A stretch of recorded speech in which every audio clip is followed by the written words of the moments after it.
In the spring of 1945, a Soviet colonel named Grigory Dobrynin sat in a warehouse in the port city of Bremerhaven and stared at something he could not explain. Around him, stretching from wall to wall in a space larger than any building he had entered in his life, were crates, hundreds of thousands of them, neatly stacked, meticulously labeled in English he could not read, organized with a precision that struck him as almost architectural. Inside those crates were not weapons, they were shoes, different sizes, precisely sorted, ready for distribution to men whose names were not yet assigned, to units that had not yet been formed. The Soviet army had spent 4 years fighting the most catastrophic war in human history, with boots that wore through in weeks, and replacements that arrived months late, if at all. Here was an ally that had pre-positioned shoes for soldiers who did not yet exist. Dobrynin wrote in a field report that he never sent to Moscow because he was afraid of what it meant that the Americans did not supply their army. They had built a second economy and then pointed it at Germany. The report surfaced decades later in a declassified archive in Minsk. Historians who found it noted that it was not unique. Across the Soviet military establishment, from junior officers to senior marshals, men who had fought alongside the Americans and studied their methods came away with the same unsettling conclusion. A conclusion they rarely spoke out loud because it was too threatening to the ideology that had sustained them through years of unimaginable suffering. The Americans had not won the war by fighting better, they had won it by making fighting almost beside the point. To understand what the Soviets saw when they looked at the American war machine, you have to begin with what the Red Army had built through its own 4 years of grinding industrial mobilization. By 1945, the Soviet Union was producing more tanks than any nation on Earth. Its T-34 was widely considered the finest medium tank of the war, a balance of firepower, armor, and simplicity that German engineers would later study with genuine admiration. Soviet artillery had devastated Wehrmacht formations from Stalingrad to Berlin.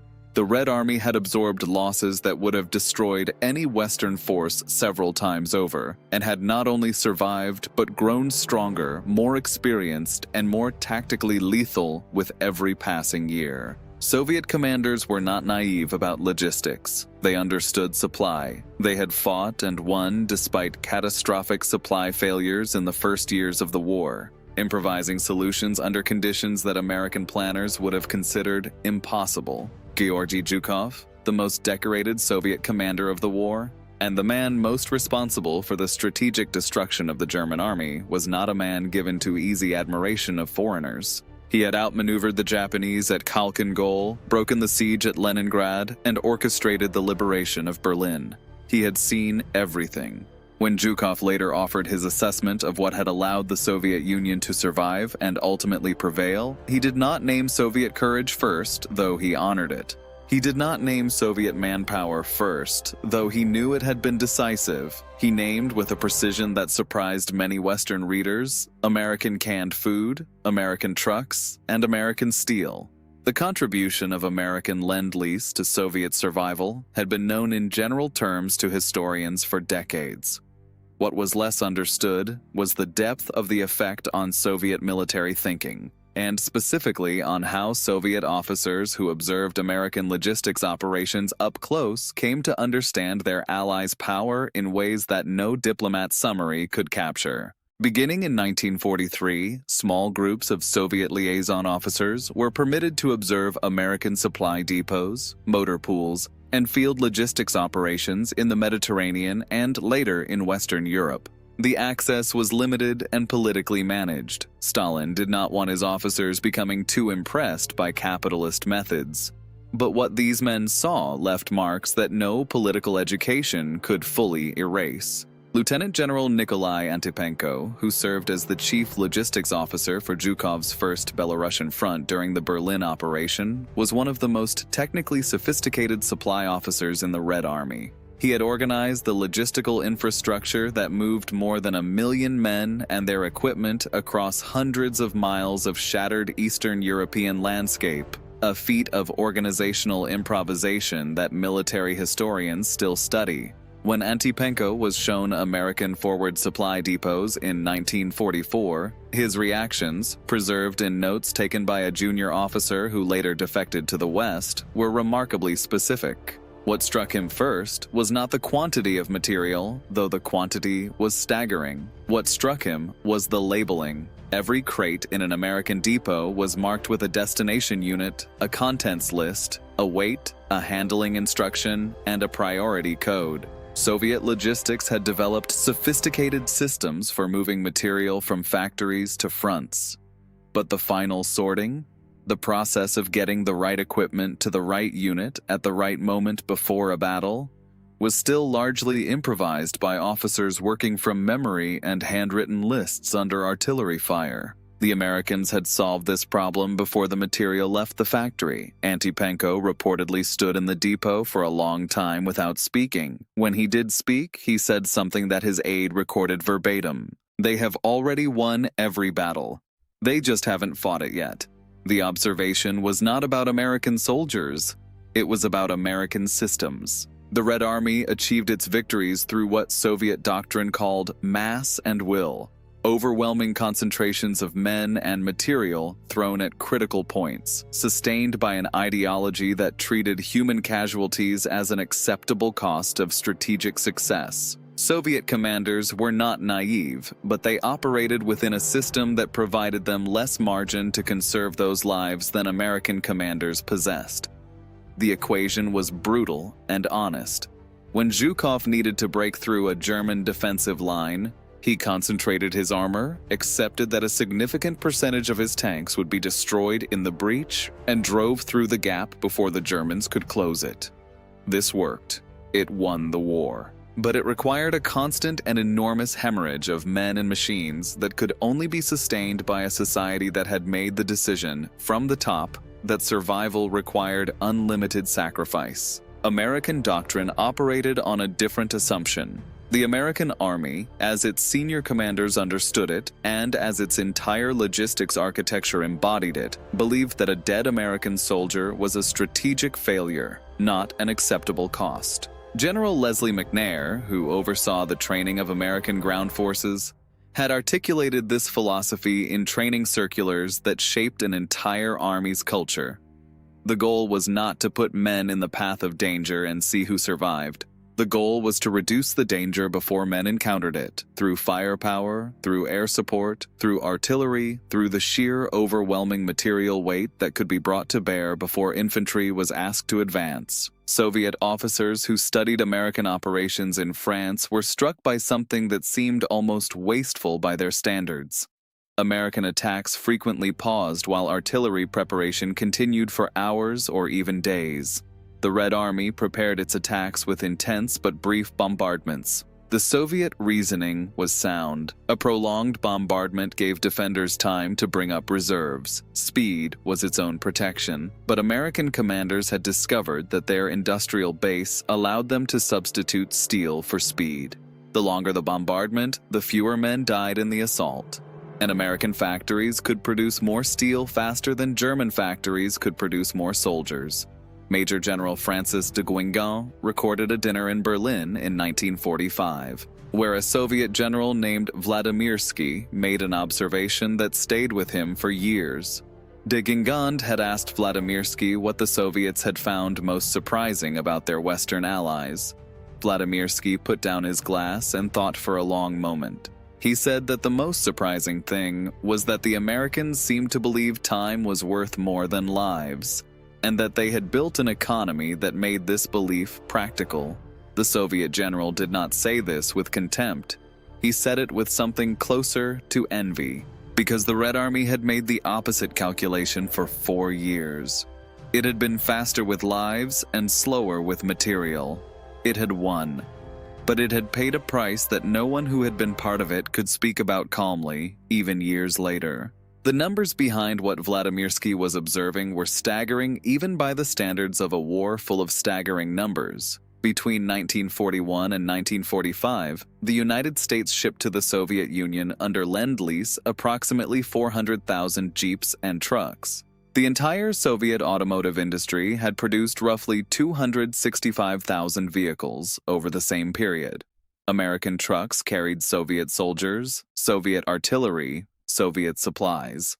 Without them, the operational tempo of the Soviet advance after Stalingrad would have been impossible. The Red Army moved on American wheels, but it was not only trucks. American Lend-Lease delivered 1,900 steam locomotives and 11,000 rail cars to a Soviet rail network that had been shattered by German invasion and occupation. It delivered 2.7 million tons of petroleum products, enough to fuel the Soviet Air Force for 3 full years of combat operations. It delivered 15 million pairs of boots. Those boots are what the Soviet Colonel Dobrynin had seen reflected in the American warehouse. Not just shoes. A system that considered the feat of fighting men worth organizing a supply chain around.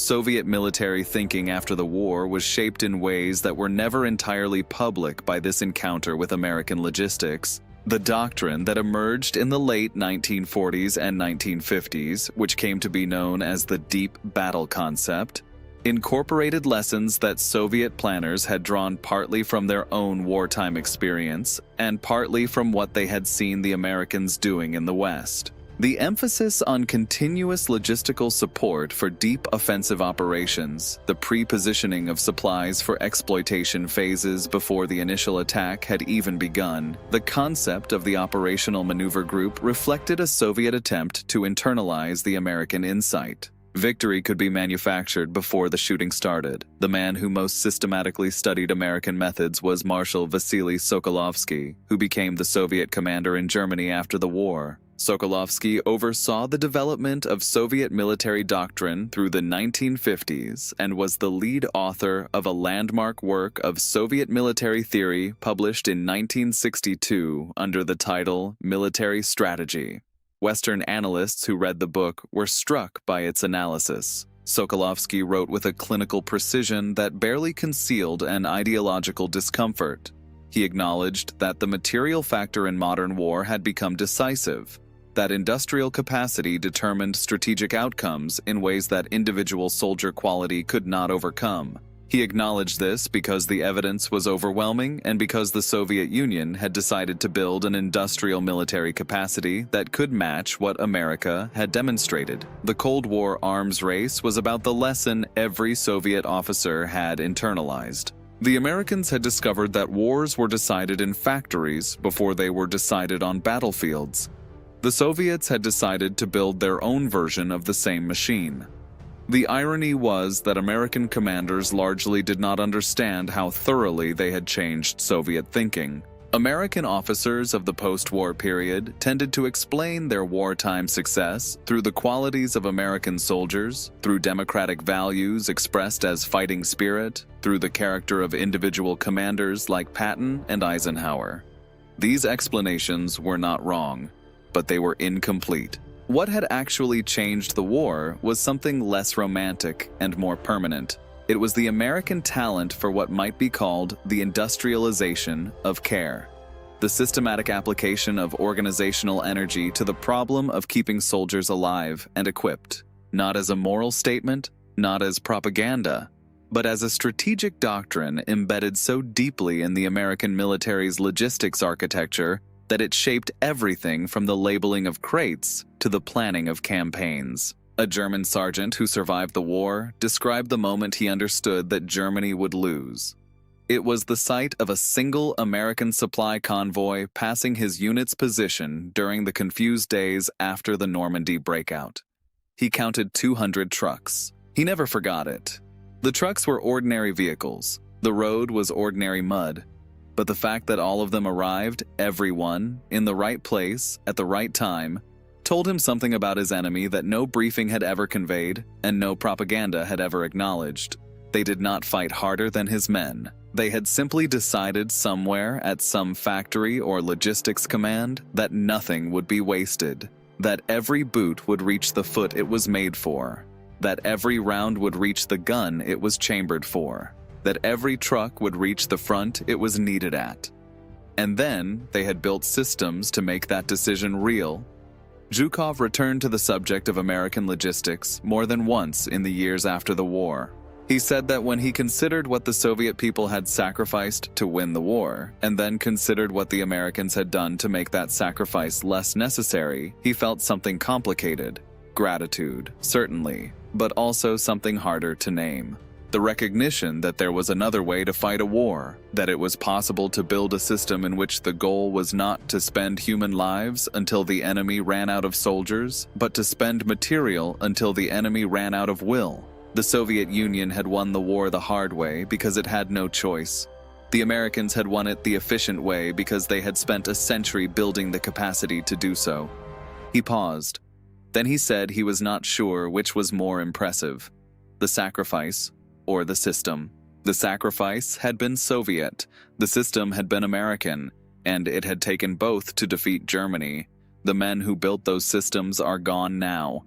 The engineers who labeled those crates, the logisticians who pre-positioned those boots, they left no famous names. Their work was not the kind that appeared in headlines or filled pages in military histories. It appeared in supply manifests and depot inventories and shipping records that historians have only recently begun to study with the seriousness they deserve. But in the warehouses of Bremerhaven, in the silence of a Soviet colonel standing among crates of shoes, in the private notes of marshals who could not say out loud what they had seen, the verdict was recorded. It was not a verdict about soldiers or courage or ideology. It was a verdict about something harder to glorify and harder to defeat. The Americans had understood, before anyone else, that the purpose of an army was not to fight wars. It was to end them. And they had built everything, every truck and crate and boot and shell around that single unglamorous idea.